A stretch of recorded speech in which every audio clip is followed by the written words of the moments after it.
taladan muhiimka ah. Taladan oo cibro qaadasho faa'iido u ah gabar walba oo koonka kan ku nool. Wallahi halkan waxaan rabaa sida ciwaanka ku aragteen inaan kula taliyo gabar Soomaaliyeed oo aad taqaanaan intiina badan taqaanaan. Wallahi waxay sameynaysaa xaaladii ku jirtana aan ka naxay. maantana aan ugu nasteexaynayo sida gabar walaashay ah aan ugu nasteexayn lahaa. gabadhan halkan aan fariintan nasteexada iyo taladan u dirayo waxa weeye Xafso oo hadda ka hor ay kala tageen Rashka Boy. gabadha YouTube-ka ku soo gasha Queen Xafsa waa garanaysaan. dhammaanteen Ilaahayna hanuuniyo. iska daa dadka mutaabaciya la socda ayade anigoon la socon ayaa fariimaheeda aan ka naxay iyo dhaqamadeeda aan ka naxay waxaan ku arkay baraha bulshada. walidaalika saan walaashay ugu nasteexayn lahaa aan ugu nasteexaynayaa halka kan lacala inay gaartana insha Allahu tacaala waa filaya. horta walaashaas waxaan leeyahay si xaan ugu fahmin waxaa iga soo qaadaa walaalka oo 3 sano ka weyn oo kula hadlayo ku caqli celinaya. muuqaalo waxaan arkay aad uga naxay in dhalinyaro oo kale iska daa dhalinyaradii hore TikTok ay kula soo gali jireen qaarkood waaba guursadeen oo mustaqbal ay sameysteen ilaa wiilka Soomaaliga Ilaahay intuu naxariista mooyaane gabadha oo jacaylka beenta u jileeyay bariyo iska wadwataa. gabadhaasi boodboodaysa ee niikinaysa aan xijaabnayna ma rabo xataa asagoo dadka ugu liita ayuu rabin. maalinta mustaqbal iyo guur timaado tan uu ka boodaya midaan cidna arag cidna shuufin oo xijaaban oo guriga hooyada joogto raasanaya.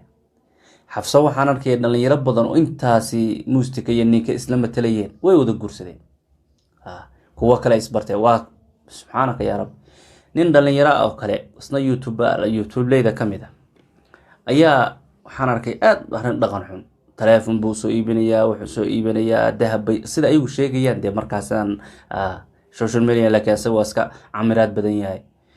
markaas kaana waxaad moodaa xaaskiisii kaana waxaad moodaa ninkeedii say u dhaqmayaan. dadka qaar waxa laga yaabaa inay isweydiiyaan waa noloshooda khaaska qofka noloshiisa khaaskana laba tabagalo. sax way waa runta waa ku saxanta sida inaad tiraahdo laakiin noloshiisa khaaska ahayd khaasnimada uma dayne annaguna soo dhexdhigay. marka nolol khaas hadda ma waa nolol public way. kaamirada laga duubay oo la soo hordhigay YouTube baa la soo geliyay waa caadi meel kasta lagu arkay. marka nolol khaas ma nolol waxa weeye public ah laakiin ka baxsan diinteena iyo anshaxeena iyo xishood gabar. anoo haddana markaan muuqaalka arkay iyo kuwa kale la mid ah iyo kuwa iyadoo hadlayso iyo asagii laftirkiisa meel la wareysanayo YouTube-lay kale ay wareysanayaan dhahaya waxa la weydiinayaa yaa ugu cunto macaan cuntada cunto hooyada marka laga reebo walaashay saaxiibada nolosha. waxaa la rabaa marka dhaqamo si dadban iyo si toosaba loo wadee ama iyadoo la fahansanayeen in la ka dhaadhiciyo oo dhiigeena laga siibo saaxiibnimada nolosha wax la yiraahdo inaan diidno in la ka siibo la rabo.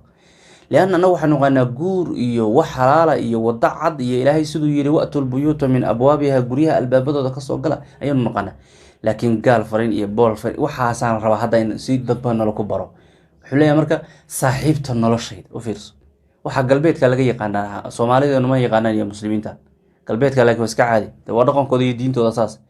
صاحبة النلش معناه يد مركا معي صاحبة النلش مقال كأيو كوا كلا مركا داوضي والله gabadhaasaan u naxay kow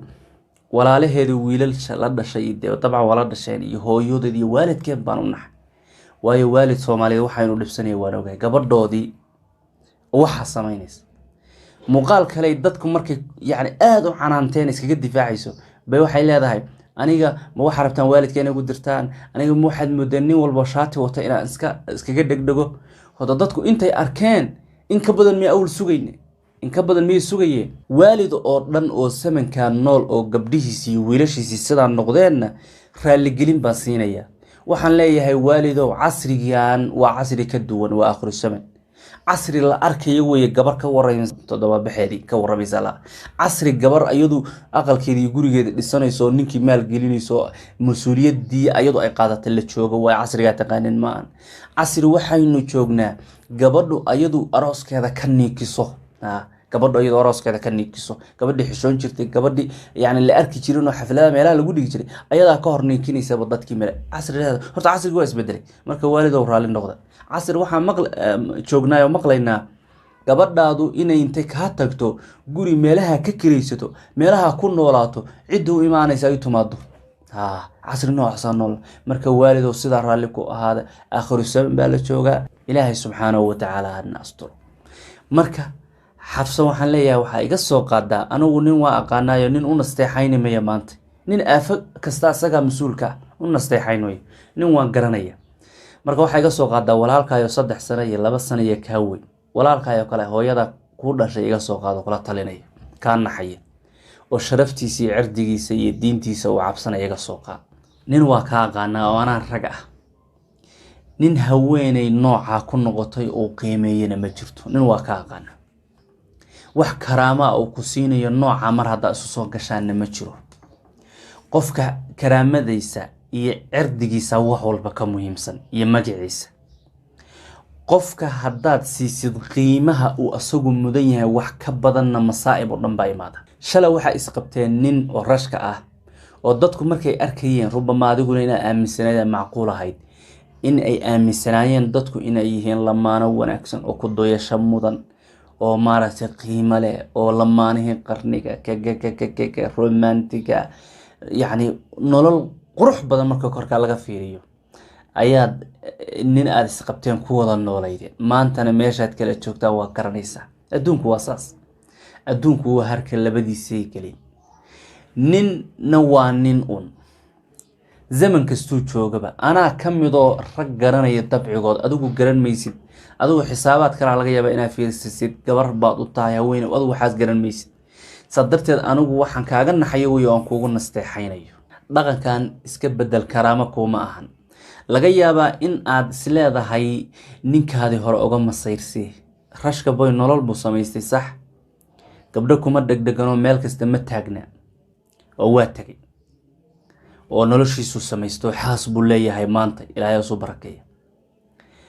xumaan kale maanta uu sameeyo lagu arkayona ma jirto dadku magac dil yani ka soo raaci karto dadku magac dilayaan ma jirto rubama inaad ka xuntahay nolosha uu samaystay dabcan de qofkii nolosha uu samaystay nolol baa wada wadaagi jirteen dib waa imaanaya xoga fikir waa imaanaya marka waa inaad ninkan barata oo kan barata oo gabdhaha qaar ay sameeyeen saas ayagoo karaama ka dayay laakiin waa karaamadeedu ay baabiinayso oo ku khamaanayso ujeedadan waxay ka wadaa dadku ha tusto ninka ha tusto hore ee khiyaanay jacaylka uga baxay ama guurka uga baxay oo furay ha tusto inay qiimo leedahay in meel kasta laga rabo in nin kasta uu rabi karo isleedahay tus laakiin ayada ku baaba'aysa taana waxaad yani ku tusaysaa rashka inuu asagu ka saxsanaa inuu asagu ka guuleystay ba dhaqamada xafsa ay sameynayso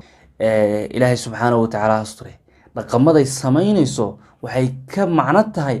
rashka nolosha iga guuleystay anna waa ku fashilmay marka waxaan rabaa sameynaya lidaalika kaaga nasteexaynaya ka bedel wax youtuberadu waa tahay youtube-kaadu waa ma sha Allah fikrad kale la imow noloshaada kala wad dumarka qaar baa raashin karin iyo noloshooda howlaha ku saabsan soo bandhiga daawasho fiican ka hela fikrada kala iyo tala keena qaar baa safro dalba meel safarkaasi yani muuqaal ka duubto macnaha afkaar ka fiican tan keen nin baa saan ii keenay nin aan ku qabin baa saas iskugu ooyeyno saa dhabta isu saarayno saas aan u kala xishoonayno xuduudullah sax qofku waa inuu qalbi fiican yahay oo furan yahay laakiin sabankan qalbi furnaanta la iskaga faa'iideysto heblaaya waa qalbi furan tahay waxa la rabaa wax kasto qiimaheeda dilaya in lagu sameeyo marka la yaabo qalbi furan tahay ayaduna iska qosasho dadka qaar maanta qalbi dhagax ah inaad kula dhaqantid baa loo qaataa meesha qalbi jilicsan kula dhaqmi lahay zaman aan la sunnaxayn baa la joogaa zaman gabadha badaaca laga dhigtay oo wixii raba lagu sameeyaa la joogaa fadeexad iyo dhibaato gabdhahan sawiradooda youtube lagu arkayo facebook lagu arkayo wada qaaqaawan goormaa sawirkooda la heray su-aal wey midaan saa u kala taaloo bimacnaa kaanamaa qolkeedii jiifka sariirteedii inay joogto yacni moodi sawirka goormaa laga qaaday sawirkan goormaa xaggee laga helay sawirka waa isweydiin intee laga helay waa dadkaa ka agdhow waa dadkaasi yacni wanaagga ay moodeyso asxaabta moodeysaa waxaanu dhan ka sameeyey marka anoo fariintan kuu soo marsiinaya channelka kan Elvis Family Channel amiirada qalbiga channelkeeda waxaan rajaynayaa hadalkaygaasi inaad ugu yaraan xataa ictibaar ahaan u fiirisid maalihunba ku anfici hadda xataa haddaad fahmin beri baa fahmi doonta alleelaha ninkaas wuxuu igala talinaya wallaahi run bay ahaayeen wallaahi u fiirso nin asaga xaas uu qabay ama uu qabo qiimeyn waaye adigoo ku qiimeyn mayo wallaahi ma aha walaalkan asaga inaan ka wado laakiin ka qaacida ahaan baan u jeedaa walaalkan markii la wareysanayay wuxuu tilmaamayay inuu leeyahay u fiirso cunto waxa ugu macaan cuntada hooyaday marka laga yimaado tan Xafsa ay samayso ayadina muuqaal bay samayso sida u bahdishay waad aragtay ay dhahaysa xataa dadka guriga ka shaqeeya cunto fiican baa siiya shaqaalaha iyo u fiirso xitaa niyadii iyo yani meesha wuxuu ku soo bandhigay wuxuu islahaa yani fikrad fiican keen la qofku markuu shayga fahansanayn YouTube baa la barabulsha wax laga noqdaa uu soo galo chance iyo xikmad uu sanahayn waa dhibaatadeed ama waxa ka dhacaya ama ku hadlaya uu san ka fiirsan waa dhibaatadeed ayadii uu islahaa bal qiimo iskugu yeel baa sii bahdishay haddana waa Xafsadii ninka dhalinyarada dadku wada hadal hayaan meel kasta la soo dhigay sida aragtay loo galayo waxa aad sameynaysid muuqaalka dib u daawo muuqaaladaas ninka la sameynaysid qaarkood markaad fiirisid bal inta dib u daawatid ka soo qaad walaalka inuu daawanayo hooyada ay daawanayso aabaha uu daawanayo dabcan ninkaadi ma ahan isma qabtaan hadda isqabin lahayd waxaas mushkilad ma lahaatay ma daba gali lahayn laakiin waa ninka ajnabi saasna aad iskugu tihiin saasna isku noqonaysid walaalka haduu fiirsanayo ka war aabaha hooyada maxay dareemayaan billahi alayk muuqaalkaada aad leedahay inaan waalid iyo ehel lahayn miyaad ii qabtaan inay igu dirtaan bar rabtaan oo sharaftayda baabiisaan hadda taas kaliya ugu fiilanba murugo walaalka iyo walaasha soo wajahda iyo hooyada iyo aabaha iyo waalidka iyo muslimiinta yaanigood kamida oo walaashay kala kaaga naxayo haweeney muslimada oo mu'minada Soomaalida ah taan kaaga naxayo waxa markaas sameynaysa aniga walaashay haday sameyn lahay anigu maxaa dareemi lahaa u fiirso waxaad yani sharaf dhax dulli wallahi billahi dhalinyarada waa ka dhuuman lahaa aan safriisan jirnay sax qof walba asaga noloshiisa ka mas'uula qof uu qaangaar yahay khalad iyo sax hada dib iyo dheef asaga xambaarayo ka mas'uula laakiin waxa jirta wax la sharaf oo la wadaagayo oo dadku way ka sameeyeen walaalo maadaama qofka isku dhigtiin meel aad kala aadaysan malahan xumaantiisu waa ku xumaan wanaagiisuna waa ku wanaag marka dhaqankan iska bedel ninka dhalinyarada xaasas horu soo maray waxaan u maleynayaa labo kulli caruur buu leeyahay saano muuqaal ku arkay xaas horu furay inuu mid damana qabana Allahu a'lam laakiin xaaskii hore iyo arooskiisii xataa YouTube-kiisu ku jira yani soo aroosku u dhiganayo xitaa ninku haduu xaaskiis uu furo kala tagaan min aysan iskuursano isla socdaan hadallada inuu ku dhahamaahayn liana xaaskaadi hore haday caruur ku dhashay ama hal la guursado ama yaan la guursan wali waa isku xirantiin sharafteeda inaad dhowrtid waay ninka wuxuu ka fikiri lahaa markuu hadalka dhahayo xaaskiisii hore wada noolaan jireen ee arooska noocaas u dhigay ee cuntada u karin jirtay miyuu dadka hortooda publica ku caayaya oo ku bahdilaya markuu gabadha tan hadalkan ka leeyahay liana xaaska hore waa wiilkaada hooyadiis waa caruurtaada hooyadood Xafsa waxba kuma dhalin bee hadda dad socod waxba kuma hooyadood xitaa taam ku tixgelin way caruurta hooyada warayadu si kasta xataa ay xumayso oo ay dhibaatayso waa caruurtayda hooyado marka waa inaan hadallo badan ka dhowrtada sax haday isqabi lahaayeen de mushkilad ma lahaateen hadda way isqabaan bal dheela oo cuntada ku korisay marka u fiirsada macnaha dadka markay fadeexada doontaan mushkilada doontaan ay qalbi kala ayagoo isdhahay dhisa ay qalbi kala duminayaan oo ay burburiyaan waa dhibaatadan oo kale walaalay sida isu dhaan isbadbaadi sharaftaada ilaalso nin waxba ku tarimayo daba orodsi wax ku tarimayo maalin ba inaad soo wartid muuqaal isla soo duubtid lillahi baan kugu naseexanaya addiinu nasiixa lillahi wa li rasuuli wa li diini wa li a'immatil muslimiin wa aamanti diintu waa nasteexa dadka bulshada loo nasteexaynayo waxa khaladka looga digay iska dhaaf dhaqan fiican ma aha diin ba xataa iyadoo la gaarin sharaf gabareed gabar marwo soo martay mustaqbal filaysa rajaynaysa kuma fiican bari midka isguursataan waxaan wuu kugu bahdilaya muuqaaladan kaydka ka ah wuu kugu bahdilaya awalba nimanka saasa ku ahaan jirtay buu ku leeyahay shak buu sharaftaada gelin doona oo fiirso ubad haddaad dhashid ubadkaada waxaanay arkaya gabar haddaad dhashid mustaqbalka waxaan wax kayda aan kaa daba harayn gabadhaada waxaanay arkaysaa waa fariinay kaa qaadaysa kaa gudbinaysaa dhowna iyadoo suuqa la tagayso marka qofku inuu maanta wuxuu joogo inuu ka fakera ma ahe waa inuu waxa soo socda ka fakera waxaan berri maxay kaa gudbin doonaa waa inuu ka fakera magac xun magac wanaag maxay kaa gudbinayaan waa inaa xisaabsataa walaashaas haweeneyda Soomaaliyeed hooyo ah soo noqotay reer laan jirta ubadkeedii ka saqiireen hooyo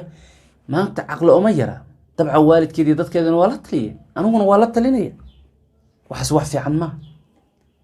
haddii noloshaadii kaa burburtay hore haddaad isleedahay ninkii hore wuu ku qayaabli buu ku geystay waxaa dartiis baan u samaynaya adaa isbahdilay adaa iscunaya ninkaas waa danaystay mustaqbal samaystay mustaqbal wanaagsan ma samayso aysan ka ahayn danahada khaas ka raaco wixii bulshada la wadaagi karto faa'iido oo aragtin u soo gudbay khalaas haddaadan dhaqankaadan bedelin birrina mid kale oo saan isku tihiin baa la arki doonaa kana hawada ka bixi doona oo fiirsada hadhowna magac dil baa kugu soo wajahay inaad YouTube iyo baraha bulshada ka fariisato wajigaada ka qarsatid bayna noqonaysaa wax dan kugu jirtana ma dantaada garo cid haysu dulayn haysu bahdilin nin nooc kastuu yahay wax faa'iido uu ku keenayo malahan mid xaaskiisii xasuusan waayay يعني هذا اللي عروته ولا هو يده حسوسن واي وح وما أنت قوتر يا ملا وح وقوتر يا ملا برينا أذن ساس على جوجل فكر هردة كاتوس هردة كتيرته هرد عالم كأد ما أنت كل إحنا شاينا لما أملاين ما ينا لسعود هذا صعنا واحد بدن بعد حكمهين لهاي قف بالشدة وسود وين كلا وفر فرنان كلا لكن حدود بوحل بالله سيرة أن السوق قد بين باكر سيارة قف كاحترام قدري شرف وضع الشقية لكن ساق وضع الشقية حدودية ميل آن لجود بكرين باكرة خدك جدودن باكرة أنا شرفت أنا السنة مقعية أنا السنة أهل كيجا مقعدا إلى لنا سيرها لا يمسوا فكرة هذا الربع الله إنه كوضع بقنو الله إنه توسير دمانته دم بيجينا هدافو قفكو هاي يسبدل رمضان بالغو سنجيا هدنا هل يسبدل اسبدل سمع رمضان اسكبدل قفل بانك الله أنا وأكمل ده دقن كحون دقن وناكسن اسبدل حساب تنقفكو مؤمنك عقل جله وقفك حساب تما أنا وفرنت أكون شيئا ولا اللي ما إسلامي ما كسومالي ما كو وانينيا دتك بينبنتا يقلب ديسك بينبنتا كو ولا ميه دتك خيالي كو ديسي ميه دتك رواية أنتي كو ديسي ميه فرنت أكون شيئا قفك walaalka ay ka naxayaan runta ku sheega qofka kale waa midka afka baarkiisa kala hadla dulligaada iyo darxumadaadana ka shaqeeya hadana sheeganaya inaad hormar sameynayso no waxa hormar lagu sameeyo alla ka baqulaashay ilaahay ka xishood dadkaada ka xishood isbedel samee waalidka ixtiraam abaha iyo hooyada waa nool yihiin marka fikir waa fikir waxaad sameynaysid hadda waxa ku sugan tahay kaliya ma waxay ka gudbin doona mustaqbalka ayaa laga fakraa dumarku kor inay soo qaadaan aysan hoos noqon baa anigu jeclahay inay isu duleyn aysho milix ololkiish ayaan jeclahay inay fahmaan asraarta iyo siraha u qorsoon ragga ee dhibaateyn ku ah dumarka inay fahmaan baa jeclahay inay horumar sameeyaan baa jeclahay inay dantooda ka fakaraan oo aqligooda iyo aqoontooda iyo maskaxdooda iyo kartidooda iyo hal-abuurkooda dhisaan ayaan jeclahay waa waxaan idin waalinayo waxa idin kugu sheegayo waxba aan idin kaga marabo waji iyo gaar iyo wax gaar adinka uma idin kugu danaynaya saa u fahmo walaalayaal aad baan u maasantihiin intaasaan jeclaystay inaan idin la wadaago wixii waafajinana oo wanaagsan aan sheegayna ilaahay baa na waafajiyay wixii kalena shaydaan iyo nafteena iyo ismoodsiis bay ka yimaadeen الله يرسول كيسنا بريبك يهين كرر على